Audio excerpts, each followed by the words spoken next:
नमस्कार, मी विकास मिरगणे. विकासनामा या डिजिटल प्लॅटफॉर्ममध्ये आपलं सर्वांचं स्वागत आहे. आज आपण चर्चा करतोय कर्जतच्या राजकारणावर. महेंद्र थोरवेंचा 5,700 मतांनी जिंकून आले, पण आमदारांनी आता कुठे आत्मपरीक्षण करावं. आपलं कुठे चुकलं का?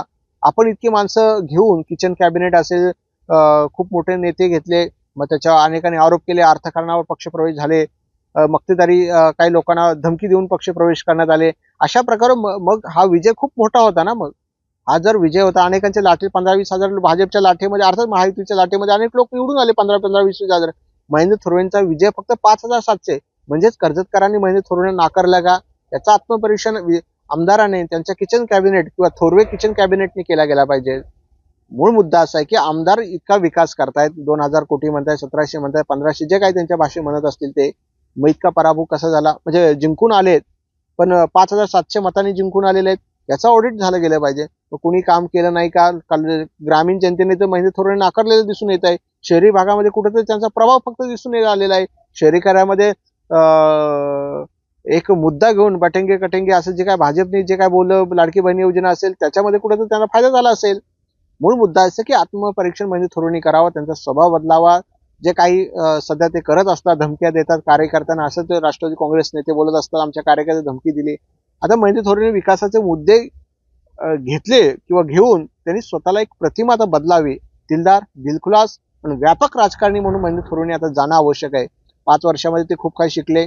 सत्तापासून 3 महाविकास आघाडी महायुतीमध्ये ते सरकारमध्ये आले. अर्थात सगळा अनुभव त्यांच्याशी आहे. मंत्रालय त्यांनी त्यांच्या फेऱ्या असतात, एकनाथ शिंदेच्या वर्षात फेऱ्या असतात. अशा वेळेला आमदारांनी आता दिलदारपणे राजकारण केलं गेलं पाहिजे. व्यापक राजकारण, दिलखुलास, या पद्धतीने राजकारण केलं तर कदाचित पुढच्या निवडणुकीत महेंद्र थोरवे टिकतील. कारण 5,700नी 2 घारे उभा केले, त्यांच्यात राष्ट्रवादी त्यांना ताकद, धमकी देण्याचं काम तुम्ही केलं गेलं.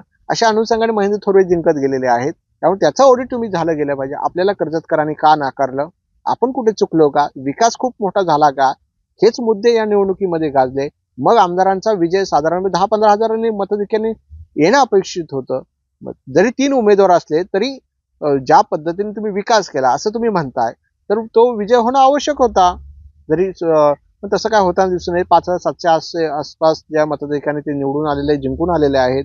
मूळ मुद्दा आहे की आमदारांनी आता बदललं पाहिजे. कर्जतच्या राजकारणावर त्यांनी ज्या पद्धत लोकांच्या मनातलं राजकारण जे आहे ते त्यांनी केलं गेलं पाहिजे. केवळ आपल्या घराभोवती घराण्यामध्येच मक्तेदारी, मग घरामध्ये सगळे थोरवे, संकेत भासे, प्रसाद थोरवे, पुन्हा मनोहर थोरवे, सगळे घरामध्ये, सुर्वे बिरवे, हे सगळे घरामध्ये सगळ्यांची मक्तेदारी.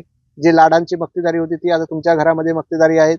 लाडांनी पण सुद्धा राजेश लाड, प्रसाद, प्रतीक्षा लाड, अक्षय लाड, पुन्हा शरद लाड, हे असे सगळे केले. आणि शेवटी काय झालं? आज हे सगळं हे वास्तवातलं आहे. त्यामुळे घराभोवती राजकारण न ठेवता तुम्ही आता बदललं पाहिजे, परिवर्तन केलं पाहिजे.